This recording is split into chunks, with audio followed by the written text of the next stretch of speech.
तुम इतना नीचे कैसे गिर सकते हो, तुम्हारी परवरिश अच्छे से नहीं हुई है, तुम हमेशा मुंह क्यों बनाते रहते हो। सो ये ऐसे सेंटेंसेस हैं जिनका डायरेक्ट ट्रांसलेशन बहुत डिफिकल्ट होता है। तो ऐसे ही सेंटेंसेस का मैं आपको बताने वाली हूँ कि आप इंग्लिश में कैसे बोलोगे। This video is going to be very interesting, please stick till then ताकि आपको सारी चीज़ें समझ में आए। और अगर आपने पिछला डेली यूज सेंटेंस का वीडियो नहीं देखा है तो आप प्लीज़ देखिए, आई बटन ऊपर में है। ये भी बहुत ही अच्छा वीडियो है जो आपको फ्लुएंसी लाने में मदद करेगा। तो without wasting further time let's get started with the video.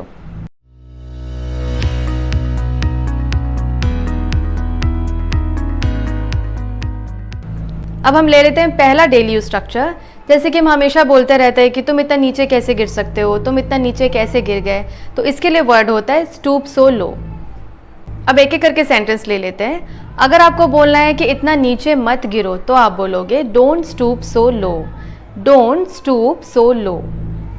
तुम इतना नीचे कैसे गिर सकते हो, इसे आप बोल सकते हो how can you stoop so low, how can you stoop so low. अब नेक्स्ट सेंटेंस देखिए, ये थोड़ा कॉम्प्लेक्स है। तुम इतना नीचे कैसे गिर गए कि तुमने जो रेपुटेशन है सोसाइटी में, मेरी समाज में मेरी जो मान प्रतिष्ठा है उसके बारे में भी नहीं सोचा। तुम इतना नीचे गिर गए कि समाज में मेरी जो मान प्रतिष्ठा है उसके बारे में भी नहीं सोचा। तो इसे आप इंग्लिश में बोल सकते हो you stoop so low that you even didn't think about my reputation in the society. एक बार और देखते हैं सेंटेंस को, you stoop so low that you even didn't think about my reputation in the society. ये जो sentence मैंने बताया है वो बहुत इंपॉर्टेंट स्ट्रक्चर है, लोगों को समझ में नहीं आता कैसे बोलना है। अब एक दो बार प्रैक्टिस करिए, फिर आपको ये समझ में आ जाएगा और आप यूज़ भी करने लगेंगे।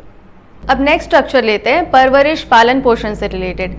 तो ये सेंटेंसेस आप देखिए, तुम्हारी परवरिश अच्छे से नहीं हुई है, मैं दिल्ली में पला बड़ा हूँ, या तुम्हारी परवरिश किसने की है, या इस तरीके की जब हम बातें बोलते हैं पालन पोषण परवरिश, तो हम इसे कैसे बोलेंगे हम देखते हैं। मैं आपको बहुत सारे ऐसी चीज़ें बताऊंगी जो आप यूज़ कर सकते हैं। पालन पोषण करना या बड़ा करना, इसको हम बोलते हैं रेज्ड या ब्रॉट अप। अब इसका कैसे यूज़ करते हैं वो हम देखते हैं। अब हम पहला वर्ड ले लेते हैं जो कि है अपब्रिंगिंग। सो अपब्रिंगिंग का यूज़ किया जाता है पालन पोषण या परवरिश के लिए। जैसे अगर आपको बोलना है कि उसका पालन पोषण या परवरिश अच्छे से नहीं हुआ है तो आप बोलोगे हर अपब्रिंगिंग इज़ पुअर और हिज अपब्रिंगिंग इज़ पुअर। ये तुम्हारी गलत परवरिश का नतीजा है, ये तुम्हारी गलत परवरिश का नतीजा है, तो आप बोलोगे this is the result of your poor upbringing, this is the result of your poor upbringing. Interview में आपने सुना ही होगा लोगों को बोलते हुए कि आई am born and brought up, I am born and raised. तो हम देखते हैं इसका क्या मतलब होता है। अगर मैं अपनी बात कहूँ तो मैं बोलूँगी कि मैं छत्तीसगढ़ में पली बढ़ी हूँ, तो मैं बोलूँगी I am born and brought up in Chhattisgarh, I am born and brought up in Chhattisgarh. या मैं बोल सकती हूँ I am born and raised in Chhattisgarh, both are same. Now it's your turn, आप मुझे कमेंट सेक्शन में बताइएगा कि आप कहाँ पले बड़े हैं और इस फ्रेज का यूज़ कीजिएगा। अब नेक्स्ट सेंटेंस लेते हैं। आपने सुना ही होगा ये बोलते हुए कि मेरी परवरिश अच्छे से की गई है या उसकी परवरिश अच्छे से हुई है। तो इसे देखते हैं हम कैसे बोलेंगे। अब एग्जाम्पल लेते हैं। जैसे आपको बोलना है कि सीता की परवरिश अच्छी हुई है तो आप बोलोगे Sita is a well raised child, या आप बोलोगे Sita is a well brought up child. किसी को भी आप सुनते हो कि वो वेल रेज्ड चाइल्ड है या वेल ब्रॉट अप है, इसका मतलब है कि उसकी परवरिश जो है वो अच्छे से हुई है। सो पालन पोषण परवरिश, इससे रिलेटेड जो भी सेंटेंस या जो भी वोकैबुलरी यूज़ होती है मैंने आपको बता दिया है और अपने हिसाब से आप इन्हें यूज़ कर सकते हैं। आप खुद से बनाकर देखिए सेंटेंस पालन पोषण परवरिश से रिलेटेड जो भी आपके मन में आता है, और आपको कहीं भी डाउट होता है do ask me in the comment sections. अब हम चलते हैं थर्ड स्ट्रक्चर की तरफ। मुंह बनाना, ये तो आपने सुना ही होगा। तो हम ऐसा बोलते रहते हैं कि तुम मुंह क्यों बनाते रहती हो, मुंह बनाना बंद करो।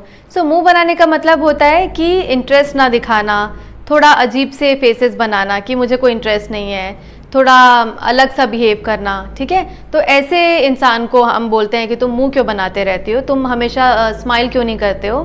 तो ऐसी बातों के लिए आप बोल सकते हैं मेकिंग फेसेस। मुंह बनाना बंद करो तो आप बोलोगे stop making faces, stop making faces. तुम हमेशा मुंह क्यों बनाती रहती हो, तुम हमेशा मुंह क्यों बनाते रहती हो। Why are you always making faces, why are you always making faces. तुम मुंह बनाना बंद नहीं कर सकती क्या, तुम मुंह बनाना बंद नहीं कर सकती क्या। तो आप बोल सकते हो can't you stop making faces, can't you stop making faces. So ये था तीसरा स्ट्रक्चर। होप आपको तीनों स्ट्रक्चर समझ में आए होंगे। And here we come to the end of the lesson. अगर आपको कोई भी डाउट होता है किसी भी स्ट्रक्चर में, do comment in the comment sections, ask your queries. And to all the new subscribers, thanks for joining our channel. और अगर अभी तक आपने प्लेलिस्ट चेकआउट नहीं किया है, डू चेकआउट द प्लेलिस्ट, क्योंकि वहाँ पे बहुत सारे नॉलेजेबल वीडियोस पहले से ही अवेलेबल हैं, सो आप जाकर देख सकते हैं। Thank you for giving your time to the video. And अगर आप नए हैं इस चैनल पे, then don't forget to subscribe the channel and do press the bell icon, क्योंकि बिना बेल आइकन प्रेस किए आपको जो है नोटिफिकेशंस नहीं मिलेंगे। If you are on Instagram, do follow our page letterpad01। वहाँ पे भी मैं बहुत नॉलेजेबल इन्फॉर्मेशन डालते रहती हूँ, सो आपको वो हेल्पफुल हो सकता है इंग्लिश लर्न करने में। Here we come to the end of the lesson. Stay safe, stay healthy, stay happy till we meet next time with a new and interesting lesson. Thank you so much.